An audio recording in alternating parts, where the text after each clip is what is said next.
Sering banget ya kita dengar berita buruk soal lingkungan dan kadang rasanya bikin pusing ya kan? Tapi gimana kalau ternyata sebagian solusinya justru tersembunyi dalam kearifan kuno? Nah, hari ini kita bakal melihat tanggung jawab kita terhadap bumi dari sudut pandang yang unik, yaitu ajaran Islam. Nah, ini dia pertanyaannya, menarik banget kan? Kok bisa ya sebuah ajaran yang umurnya ribuan tahun justru nawarin panduan yang relevan banget untuk krisis lingkungan, salah satu tantangan terbesar kita sekarang? Yuk kita cari tahu jawabannya bareng-bareng. Ini dia poin kuncinya, sebuah pergeseran cara pandang yang fundamental banget. Konsep ini mengubah segalanya. Kalau kita melihat diri kita sebagai penjaga, sebagai perawat, bukan pemilik, maka cara kita berinteraksi dengan bumi bakal berubah total. Oke, kita masuk ke bagian pertama. Penting banget buat kita pahami, dalam ajaran Islam, merawat lingkungan itu bukan sekedar saran yang baik atau sekedar tanggung jawab sosial. Bukan. Ini adalah sebuah tugas yang suci, yang jadi bagian inti dari keimanan itu sendiri. Jadi, inti dari tugas suci ini tuh ada di satu kata kunci, khalifah. Ini bukan sekedar gelar loh, tapi ini adalah peran yang sangat dalam. Artinya, kita ini diberi sebuah amanah, sebuah kepercayaan suci untuk mengelola dan melindungi seluruh ciptaan. Coba bayangin deh betapa besarnya tanggung jawab itu. Terus, tanggung jawab ini tuh mencakup apa aja sih? Nah, yang menarik, ini nggak cuma terbatas pada hutan dan sungai aja. Ajaran Islam membagi lingkungan jadi 3 area yang saling berhubungan, yang nunjukin betapa luasnya tugas kita sebagai penjaga. Ini nunjukin betapa luasnya cara pandang ini. Jadi, lingkungan alam yang sehat, kota yang kita bangun dengan baik, dan masyarakat yang harmonis, itu semuanya nyambung, nggak bisa dipisahin. Kita nggak bisa punya yang satu dengan mengorbankan yang lain. Ini adalah pandangan ekologi yang benar-benar holistik. Oke, yang pertama dan ini yang paling dasar ya, yaitu lingkungan alam. Coba kita pikirin deh, udara yang kita hirup, air yang kita minum, hutan yang jadi rumah bagi banyak makhluk, ini semua adalah fondasi kehidupan dan menjaganya adalah tanggung jawab kita yang paling utama. Lanjut, yang kedua, ada lingkungan buatan. Ini adalah dunia yang kita bangun sendiri.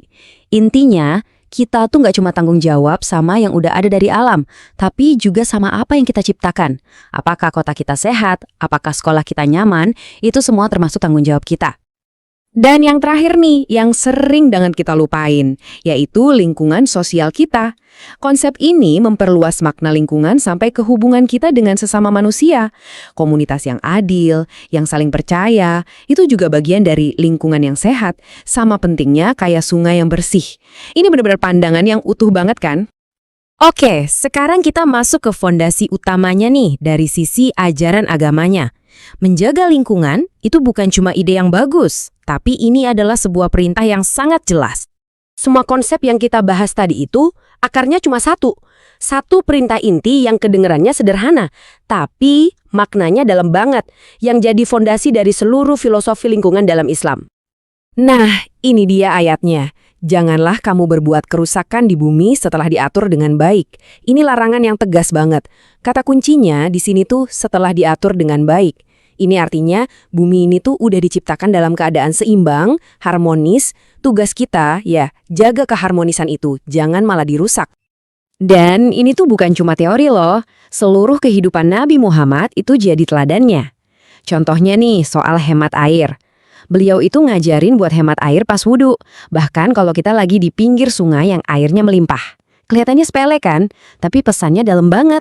Semua sumber daya itu anugerah, jadi nggak boleh ada yang disia-siain. Oke, tadi kita udah ngobrolin kenapanya. Sekarang gimana caranya? Gimana caranya prinsip yang agung ini bisa kita terjemahin jadi tindakan nyata di kehidupan kita sehari-hari? Dan tentunya kalau kita ngejalanin peran sebagai khalifah ini, ada banyak banget manfaatnya buat kita juga. Ini bukan cuma soal kewajiban spiritual. Waktu kita merawat lingkungan, kita sebenarnya lagi menciptakan dunia yang lebih baik buat diri kita sendiri.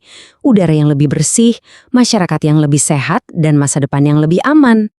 Jadi, konkretnya gimana sih? Apa aja yang bisa kita lakuin sehari-hari? Nah, ini beberapa langkah praktisnya. Semuanya sederhana, tapi dampaknya luar biasa. Mulai dari yang paling dasar, buang sampah pada tempatnya, sampai yang lebih proaktif kayak menanam pohon.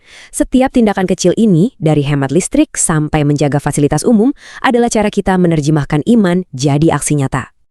Nah, sekarang yuk kita coba tarik semua konsep besar ini ke sesuatu yang lebih dekat sama kita, yang lebih personal. Gimana sih ini semua kelihatan dalam skala kecil? Kuncinya itu ada di tindakan-tindakan kecil yang kita lakuin terus-menerus, secara konsisten. Lingkungan yang kita semua kenal baik, misalnya sekolah, itu adalah tempat yang sempurna buat melihat gimana prinsip ini bekerja. Nah, slide ini ngegambarinnya pas banget. Coba lihat deh sisi kiri. Anak-anak kerja bakti, gotong royong, ini kan tindakan kepedulian, mereka menjaga keteraturan. Sekarang, bandingin sama yang kanan. Meja dicoret-coret, sampah di mana-mana. Nah, inilah kerusakan yang dilarang itu. Ini jadi pengingat yang kuat banget ya. Kalau setiap pilihan kita, sekecil apapun, bahkan di kelas, itu adalah pilihan antara menjaga atau merusak. Nah, jadi disinilah kita sampai pada intinya. Dalam pandangan ini, melindungi bumi, entah itu dengan cara membersihkan kelas atau menghemat air, itu nilainya diangkat ke tingkat yang lebih tinggi. Ini bukan lagi sekedar perbuatan baik biasa. Ini adalah sebuah bentuk ibadah. Ini adalah cara kita menunjukkan rasa syukur kita atas semua anugerah dari Sang Pencipta.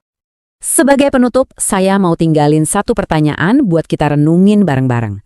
Coba bayangin deh, kalau setiap orang, setiap komunitas, setiap negara melihat diri mereka sebagai penjaga bumi, bukan pemiliknya. Kira-kira apa ya yang bisa kita capai bersama? Apa yang bisa kita perbaiki, kita lestarikan, dan kita bangun untuk masa depan? Terima kasih.